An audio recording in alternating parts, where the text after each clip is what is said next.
खड़ा नहीं होगा तो तेरा पेट फाड़ दूंगा, पेट। क्योंकि ये महात्मा का पेट नहीं फाड़ूंगा। तू ज्यादा पूरी खाता है, ज्यादा खाना खाता है, इसलिए मैं तेरा खून पी जाऊंगा।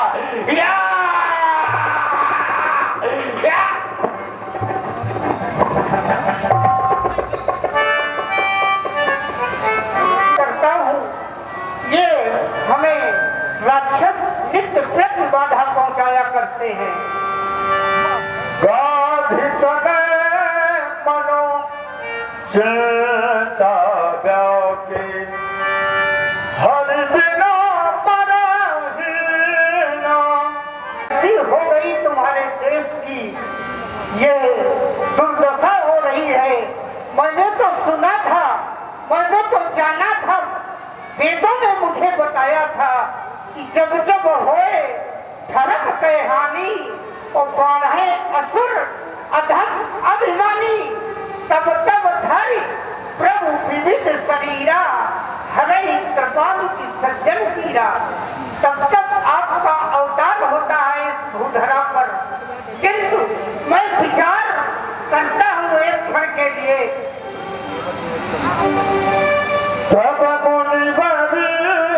अपने इस कार्य हेतु उस परमात्मा के पास ही जाना पड़ेगा।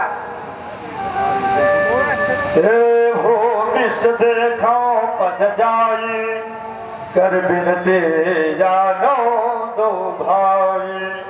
अयोध्या के चक्रवर्ती सम्राट राजा दशरथ के यहाँ एक नहीं, दो नहीं, चार पुत्रों की प्राप्ति हुई है।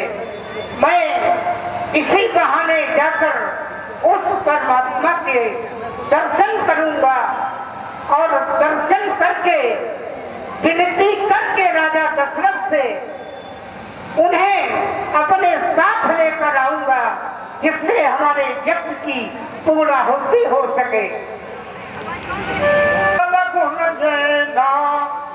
सो प्रभु मैं देखब भरी नैना। वो परमात्मा ज्ञान और वैराग्य से परिपूर्ण है। ऐसे ज्ञान और वैराग्य से परिपूर्ण परमात्मा के पावन चरणों का दर्शन करूंगा और दर्शन करने के पश्चात राजा दशरथ से याचना करके उन पुत्रों को अपने साथ यज्ञ की रक्षा हेतु मैं लाऊंगा। महामन विश्वामित्र जी,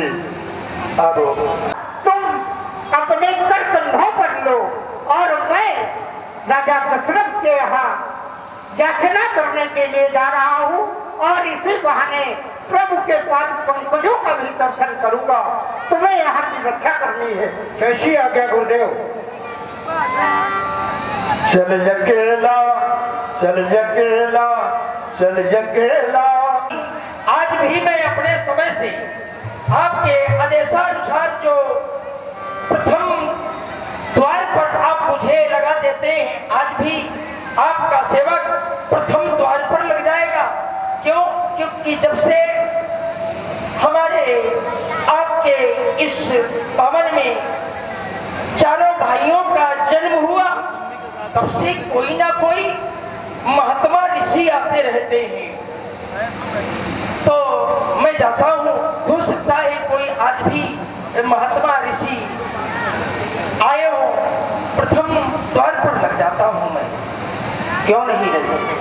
जाओ, जाकर के हमारे राज के प्रथम द्वार पर देखो, किसी न किसी अतिथि का आगमन हमारी इस अयोध्या में तो नहीं हुआ। क्यों नहीं? क्योंकि आया हुआ अतिथि अगर वापस निश्चय ही कलंक लग जाएगा। अस्तु सेवक, जाकर के देखो किसी न किसी का आगमन तो नहीं हुआ है हमारे इस राज। सेवक महाराज, आयुष्मान हो। प्रणाम महाराज। कल्याण हो, तुम्हारा कल्याण हो। सेवक जाकर महाराज। हाँ कहिए। आप बहुत दूर से आए हैं क्या? इधर आ जाइए। अवश्य। क्योंकि देख ये रहा हूं कि आपके पैर में कोई घाव भी नहीं है, तो आप दूर से आए हैं, कहां से आए हैं? मैं सदन सुखद से अपने आया हुआ हूँ। अच्छा अच्छा। और मैं तुम्हारे महाराज से मिलना चाहता हूँ। लेकिन महाराज मैं धन हो गया, आपके दर्शन जब से मिल गए मैं धन हो गया। क्यों? क्योंकि जो है महाराज संत बड़े भाग्य से मिलते हैं, दर्शन संत भगवान के बड़े भाग्य से मिलते हैं। इसलिए क्या मंगवा दूं? आप अगर कह दे तो स्वागत में जो है बढ़िया रसगुल्ला खाएंगे आप? रसगुल्ले मंगवा दूं, समोसा मंगवा दूं, क्या खाएंगे? सेवक है, जाकर अपने महाराज से मेरा संदेशा बोलो कि महामुनि विश्वामित्र जी का आगमन आपके द्वारे पर हुआ है। महाराज का कहना है, आदेश भी है हमें कि कोई भी महात्मा, कोई भी ऋषि अगर द्वार पर आ जाए तो स्वागत करना ना भूलना। क्या पिएंगे? ठंडा पिएंगे?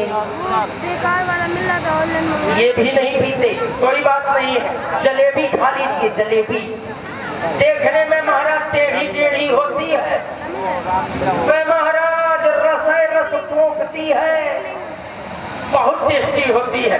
नहीं खाएंगे? नहीं, मैं खाने नहीं आया हूँ। खीर पकवान बनवा दूं? नहीं। मेवा मिष्ठान बनवा दूं? नहीं, मैं अपने कपड़ा बनवा दूं? आपके राजा से मैं मिलने आया हूँ। मुझे खाने की व्यवस्था आप बिल्कुल कतई न करें। आप मेरा संदेशा पहुँचाए अविलंब। महाराज चाय पी रही है? चाय नहीं पिया था। ठीक है महाराज, अगर कुछ नहीं आपको खाना पीना है तो मैं शीघ्रता से जाता हूँ और आपके आदेश का पालन करता हूँ। ठीक है? जी का आगमन हमारे राज्य में हुआ है। मैं विचार करने लगता हूँ, श्री विश्वामित्र जी का आगमन इससे भी पूर्व हमारे पूर्वज श्री हरिश्चंद्र के समय में हुआ था। आज भी उनका आगमन किसी न किसी कारण से होगा, लेकिन सेवक हमारा कर्तव्य हुआ करता है, हम अतिथि का अभ्यागत का स्वागत करने पर तत्पर हो जाएं। हम अकेले नहीं, हम महात्मा विश्वामित्र का स्वागत करने के लिए अपने ऋषि मंडल के साथ उनका स्वागत करने को तत्पर हो जाए। समस्त ऋषि मंडली तैयार की जाए और हम स्वयं उनका स्वागत करने के लिए तत्पर होते हैं। क्यों नहीं महाराज? चला जाए, आपके आदेश का पालन होगा। सुना जब राजा मिलन गजोल विप्र समाजा कर दंडवत पुण्य सन्मान कर दंडवत राम राम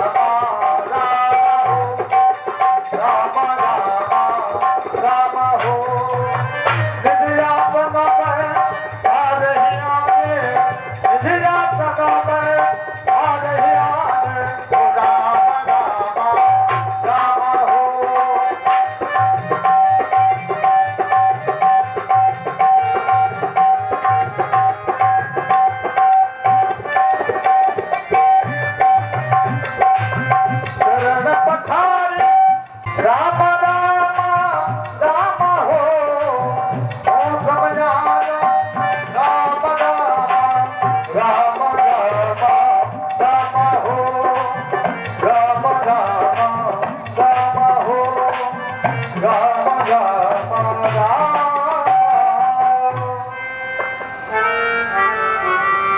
मौसम आज धन्य नहीं डूबा, आज मेरे समान कोई धन्य नहीं।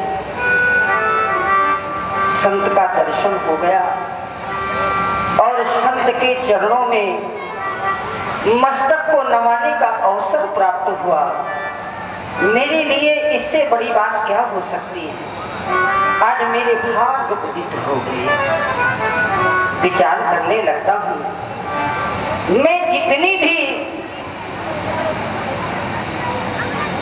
वंदना करूं, कितना भी आपका अभिनंदन करूं ऐसा प्रतीत होता है आपके वंदन में, आपके अभिनंदन में मुझे न्यूनता दिखाई पड़ती है। मैं कितना आपका स्वागत करूं, मेरा हृदय तो प्रफुल्लित हो गया, मेरा तो हृदय आनंदित हो गया। कैसे करूं मैं स्वागत आपका, कैसे करूं मुनिवर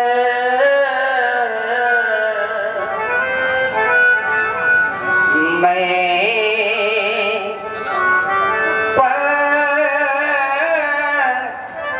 पदन आपका। कोई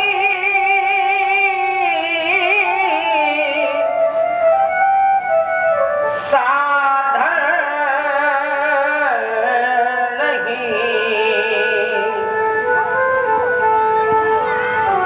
आपके बदन के लिए,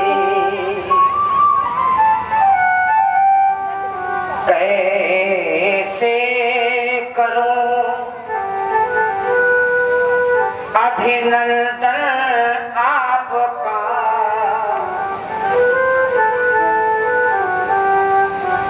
कोई पुष्प नहीं पूजा के लिए, मैं कैसे आपका अभिनंदन करूं, मैं कैसे आपका पूजन करूं भगवान। आज मैं तो ऐसा अनुभव कर रहा हूं, मौसम आज ठंड नहीं पूजा, मौसम आज ठंड नहीं पूजा। बड़े भाग्य से है, बड़े भाग्य से दर्शन हुआ है आपका। बड़े भाग्य से दर्शन हुआ है आपका। कैसे बंदन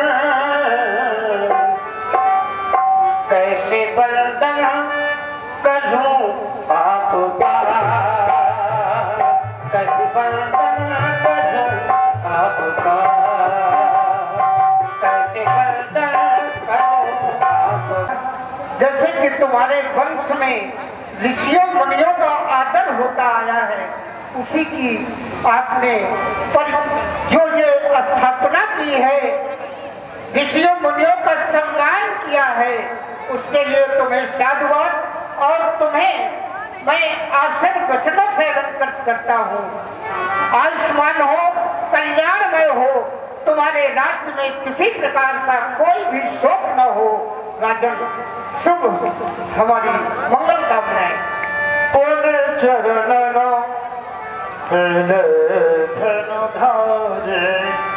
आओ मेरे पुत्र,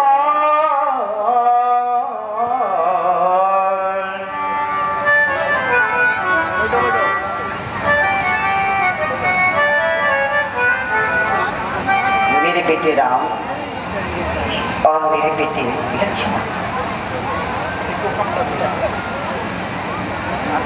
मेरे द्वारा अभ्यागत का स्वागत। महामुनि श्री विश्वामित्र जी का आगमन आज हमारे इस राज दरबार में। मैंने उनके चरणों का वंदन करके, उनका स्वागत करके लाभ प्राप्त किया है मेरे लाल। चाहता यह भी हूँ तुम दोनों बंधु भी उन्हें प्रणाम करो और उनसे आशीर्वाद प्राप्त करो, क्योंकि हमारे वंश की यह परंपरा रही है। जब भी हमारी इस राज दरबार में हमारी इस अयोध्या में किसी महात्मा का, किसी ऋषि का, किसी पुण्यात्मा का यदि आगमन हुआ है तो हमारी इस अयोध्या के जितने भी नरपाल हुए हैं उन्होंने अभ्यागत का स्वागत करने में कोई भी न्यूनता नहीं। अस्तुलाल, ऐसे ही मन से, वाणी से और कर्म के माध्यम से इन दोनों बंधु ऐसे श्री बक्सर निवासी काव्य तनय श्री विश्वामित्र जी, इनका परिचय इतना भी नहीं, और भी इनका परिचय है। इनका परिचय, इन्हें सृष्टि का द्वितीय विधाता भी कहा जाता है। इन्होंने स्वर्ग के समकक्ष एक स्वर्ग की रचना की थी। ऐसे श्री विश्वामित्र जी का ऐसे सृष्टि के द्वितीय विधाता का आगमन और उनके दर्शन का लाभ तुम दोनों बंधुओं को और हमें प्राप्त हुआ है। अस्तुलाल, तुम दोनों बंधु प्रणाम करो और आशीष प्राप्त करो। यही शिक्षा सभी लोगों को देना चाहिए, यही संस्कार है और ये रामलीला से हम सभी लोगों को प्राप्त होंगे। संत का दर्शन, संत का दर्शन हरि कृपा का ही सुख प्रमाण है। संत के दर्शन से पाप दूर होते हैं, अर्चन करने से कल्याण एवं वंदन करने से ईश्वर की प्राप्ति होती है। सृष्टि के द्वितीय रचनाकार, या यूं कह लिया जाए कि सृष्टि के द्वितीय विधाता का आज हमारे बीच आगमन हुआ। अहो भाग्य, अहो भाग्य, आज हमारे बीच सृष्टि के द्वितीय रचनाकार एवं माँ गायत्री के वेद मंत्रों द्वारा सृष्टि का द्वितीय रचनाकार किया गया एवं जायद जैसी फसल और यहाँ तक स्वर्ग का भी निर्माण किया गया। अहो भाग्य हैं हमारे जो आप महामुनि यहाँ हैं पधारे। पूज्य गुरुदेव, हम श्री दशरथ नंदन ज्येष्ठ पुत्र राम आपको प्रणाम करते हैं।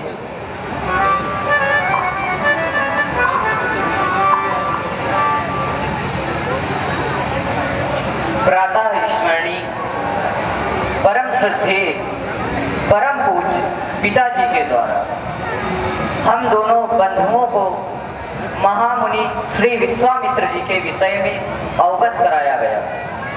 वैसे भी जब प्राणी के सुकृत्य भाग जगते हैं तब आप जैसे ब्रह्मर्षि के, तत्वज्ञानी के दर्शन प्राप्त हो पाते हैं। आप जैसे महर्षि के, ब्रह्मर्षि के दर्शन प्राप्त करके यह लक्ष्मण का जीवन धन्य धन्य हो गया।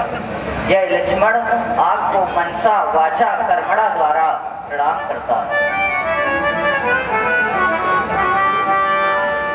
विचार करता हूँ संस्कार में, मानव जीवन में संस्कार का बड़ा महत्व है और ये संस्कार का कोई विषय नहीं होता। संस्कार कहीं बाजार में नहीं मिलते, संस्कार पारिवारिक होते। वाह, बड़ा अच्छा लगा। महाराज दशरथ जी के द्वारा प्रणाम किया गया और उसके बाद दोनों सुकुमारों को प्रणाम करवाया गया। बहुत सुंदर संस्कार है तुम्हारे वंश के राम, अनंत नाथ लक्ष्मण। मैं तुम्हें आशीर्वाद देता हूँ। निडर हो वन से सदा, समर न जीते को, चिरंजीव युग युग जियो, कीर्ति लटांबर हो, कीर्ति लटांबर हो, आयुष्मान हो, कल्याण हो तुम दोनों का। तब मन हरस वचन कहा राम। बड़ी प्रसन्नता के साथ महाराज दशरथ जी कुछ कहने जा रहे हैं। बड़ी असल कृपा लकी का,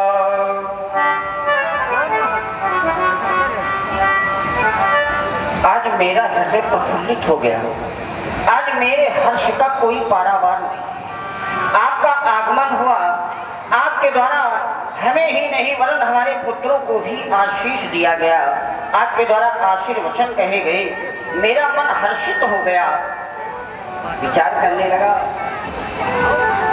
जैसी कृपा आज आपके द्वारा की जा रही है, यद्यपि इससे पहले भी आपके द्वारा ऐसी कृपा की गई और ऐसी कृपा की गई, लेकिन उस कृपा का कोई महत्व तो नहीं, लेकिन आज जैसी कृपा की जा रही है उसका अपना विशेष महत्व है। महामुनि, विचार करने लगता हूँ, जब कोई भी प्राणी किसी के यहाँ जाता है, किसी ग्रह में जाता है और वो प्राणी अत्यधिक प्रेम पा करके अपने आने का हेतु भूल जाया करता है। मैं विचार करता हूँ, हो सकता है आप अपने हेतु को कहीं भूल न जाए, इसलिए बड़े ही उदार भाव से, बड़े ही प्रसन्न भाव से आपसे पूछने का साहस कर रहा हूं। भगवान के ही कारण आगमन तुम्हारा, भगवान के ही कारण आगमन तुम्हारा, कहाओ इस दास के लिए क्या आदेश है, ये उसे करने में किंचित भी विलंब न करेगा। भगवान विलंब न करेगा, आदेश करे भगवान। राजन, एक समस्या है कि मैं यज्ञ जिस समय करता हूँ दुख मुझको निश्चल देते हैं, पूजा सामग्री हवन कुंड सब नष्ट भ्रष्ट कर देते हैं। राजन, मैं आप पूछते हैं कि हेतु आगमन का कारण पूछते हैं, तो राजन मैं तुम्हारे पास दो चीजें लेने आया हूँ, रक्षा सहायता, दो चीजें मैं तुमसे लेने आया हूँ। राजन, मैं क्या सुन रहा हूँ, आज आपके जीवन में इतनी बड़ी समस्या, जबकि मैंने तो यह जाना है आप तो ब्रह्मा जी के लिए भी समस्या हो गए।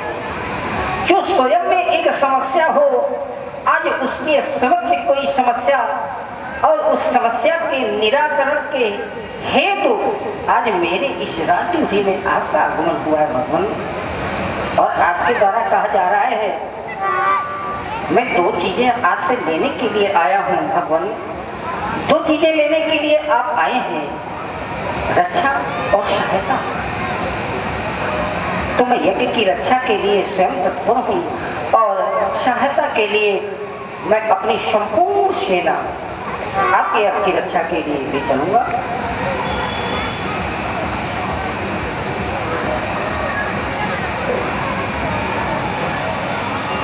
राजन, आप कहते हैं कि मैं अपनी पूरी सेना और मैं स्वयं चलूंगा, किंतु ऐसा नहीं राजन, इससे हमारे समस्या का समाधान नहीं होगा। मैं चाहता तो वास्तविकता में ये हूँ कि अनुज समेत देव रघुनाथा, तो निश्चल पद में होग सनाथा।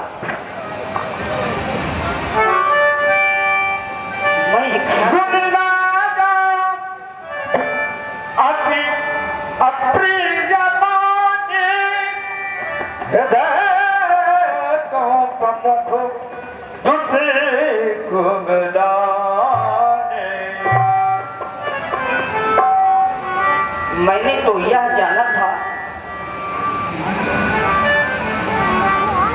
मैंने तो यह जाना था कि सदैव संत प्रिय वाक्य प्रदान किया करते हैं और उनके वाक्य सबको हृदय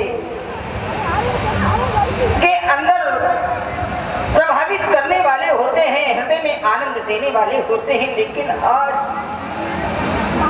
आज के द्वारा मेरे पुत्रों की याचना करके मेरे हृदय को द्रवित किया गया। भगवान,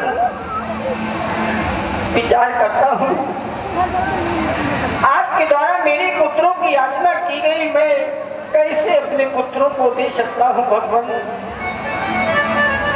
उसके पाने के लिए मैंने कितना यत्न किया है, मैंने कितना प्रयास किया है भगवान। एक समय मेरी स्थिति यह थी, मेरे कोई संतान नहीं थी और मैं संतान न होने के कारण ग्लानि का अनुभव कर रहा था। भगवान गुरुदेव की कृपा से मांगने गया था एक, लेकिन 4 पुत्रों का प्रादुर्भाव हुआ।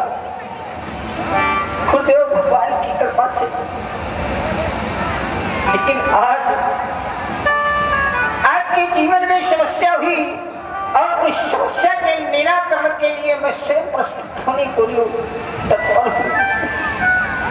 लेकिन भगवान आपके द्वारा राम और लक्ष्मण की याचना की गई। भगवान आपने विचार नहीं किया। भगवान चौथे पन पायमो सुतचारी, मैंने चौथी अवस्था में बालकों को प्राप्त किया है। भगवान अपने विचार करके नहीं कहा। चौथे पन पायमो सुतचारी, परंतु विप्र वचन नहीं कहो बिचारी। अरे मांगने वाली वस्तु मांग लेते। आप राज दरबार में आए तो राजा से आपको मांगना चाहिए था, मांगहूं मांगहूं धेनु। गाय मांग लेते, धाम धाम मांग लेते, धन को खजाना मांग लेते, धन मांग लेते, मैं तत्पर हो जाता। सर्वस्व आज के वो सह दोष में सहस उनको के लिए तत्पर हो जाता। अरे अगर आपकी पूर्ति इनसे भी नहीं तो भगवान देह प्राण से प्रिय कछु नहीं। आप मानती तो अरे देह और प्राण से प्रिय किसी को, अरे इस शरीर से प्रिय और प्राणों से प्रिय कोई किसी को होता है।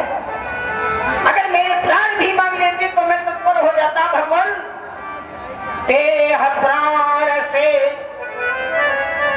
प्रिय कछु नहीं, सो मुनिदेव निमिष एक क्षण भी विलंब न करता, एक क्षण भी। लेकिन भगवान सब सुत मोहि प्राण की नाई, सब सुत मोहि प्राण की नाई, राम देत नहीं बनाई उषाई।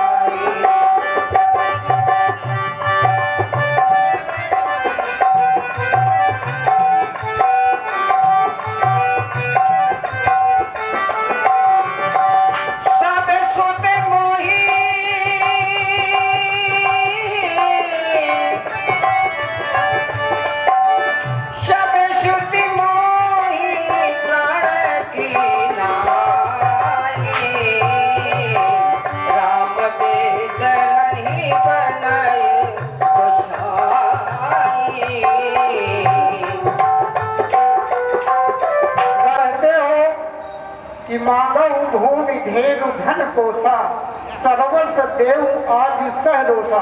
साहस तुम ये सब चीजें हमें दे सकते हो, किंतु मैं विचार ये करता हूँ कि मैं भी कभी राजा हुआ करता था।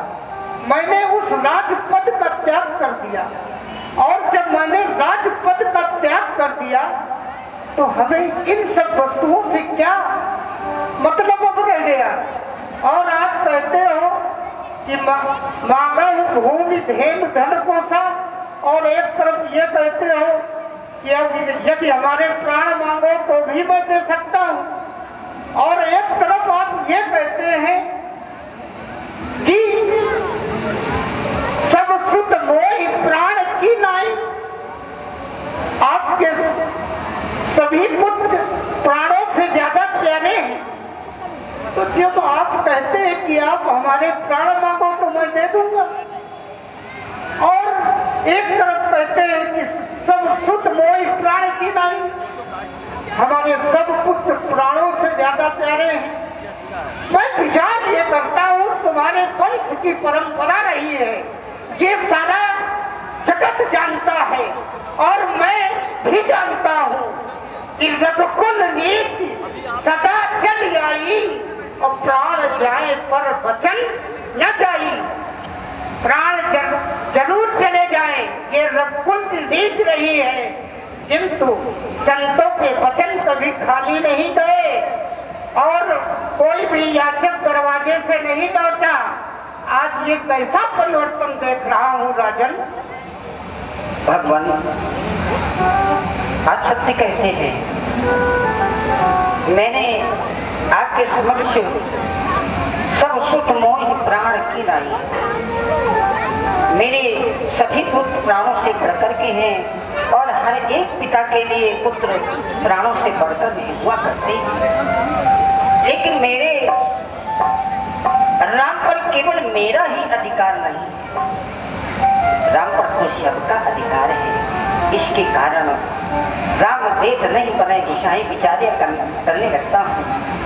कहाँ निश्चर अति घोर कठोरा, कहाँ वो कठोर से कठोर निशाचर, और मेरा कहाँ राम, कहाँ मेरे मृतदात किशोरा, कोमल हृदय वाले, कोमल तन वाले मेरे पुत्र कैसे उनका सामने करेंगे। भगवान विचार करने लगता हूँ। मैं पुनः आज से निवेदन करता हूँ, राम लक्ष्मण न मांगो मुनि जी,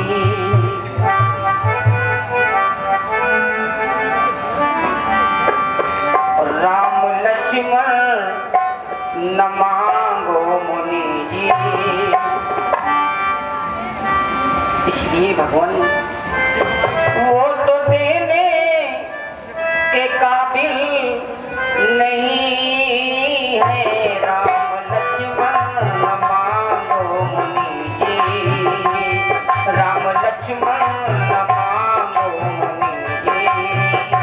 वो तो देने के काबिल नहीं है, राम लक्ष्मण न मांगो मुनि जी।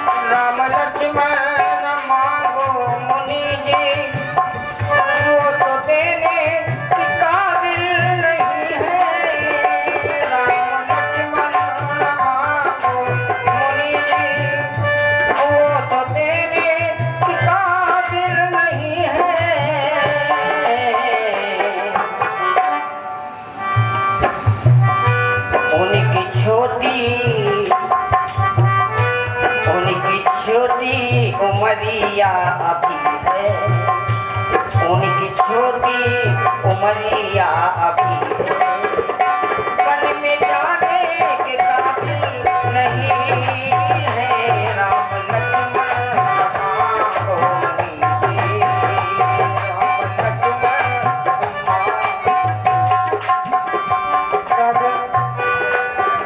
राजन, मैं जानता हूँ कि तुम मोह के वशीभूत हो, और मैं यह भी जानता हूँ कि मोह सकल व्याधिन कर मूला, सभी मूल है मोह, सभी व्याधियों का मूल हुआ करता है।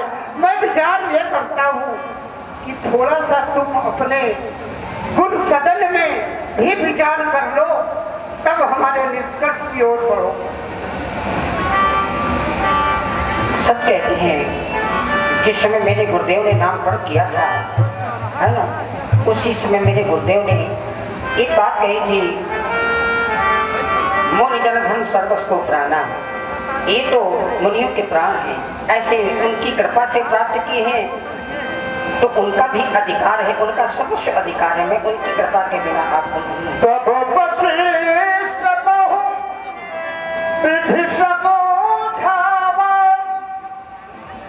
वशिष्ठ जी महाराज उसी क्षण आ गए और महाराज दशरथ जी को बहुत नाना प्रकार से उनको समझाया। देखिए वशिष्ठ जी महाराज आ गए हैं, बहुत विधि ढंग से समझाएंगे महाराज दशरथ जी। राजन, किस मोह में फंसे हुए हो? प्रथम एक समय पूर्व में आपके पूर्वजों के माध्यम से विश्वामित्र जी का पदार्पण हुआ था। क्या किया था ये किसी से छुपा नहीं है।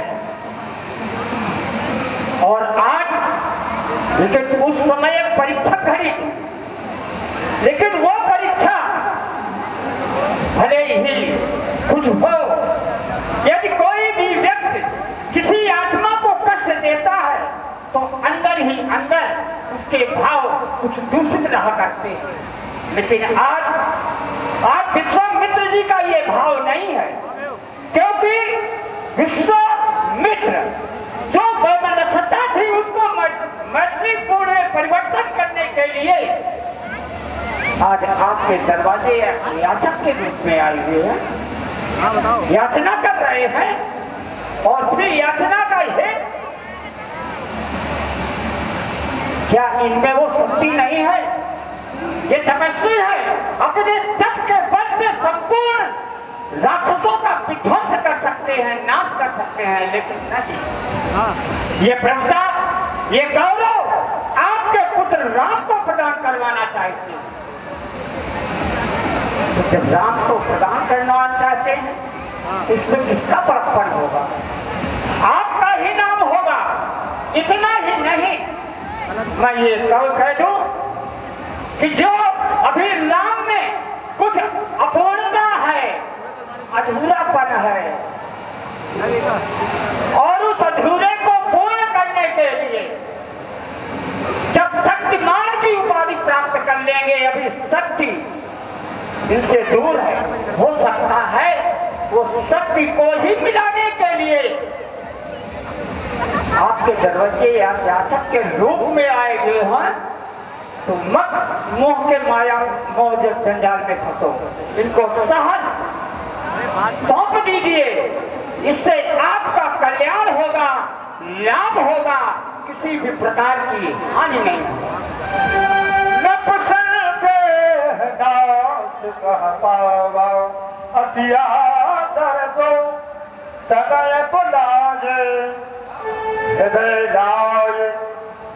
बहुभाग्य सिखाए,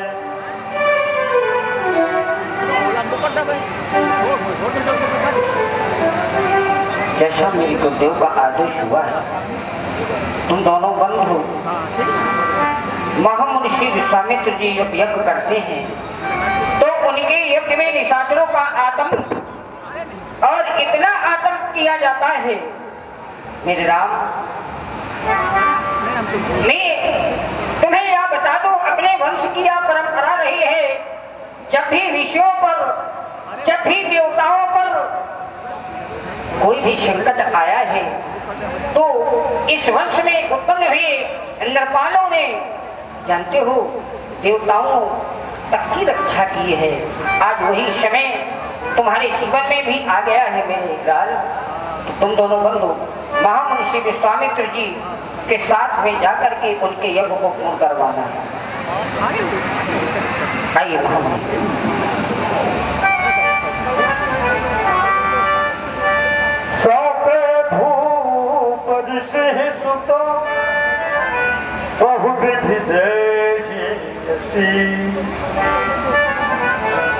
महामुनि, मैंने तो अपना आसन पहले दे दिया था, लेकिन आज मैं आपको एक दायित्व और दे रहा हूँ। आज से आप इनके ब्रज पिता का दायित्व रखें। आज से आप किसी के माता और पिता दोनों हैं, आप ले जाइए। नाना प्रकार से महामुनि विश्वामित्र जी आशीष दे रहे हैं। अब प्रभु श्री राम जी और लखनलाल जी अपनी माता कौशल्या जी से मिलेंगे। हाँ पवन भैया।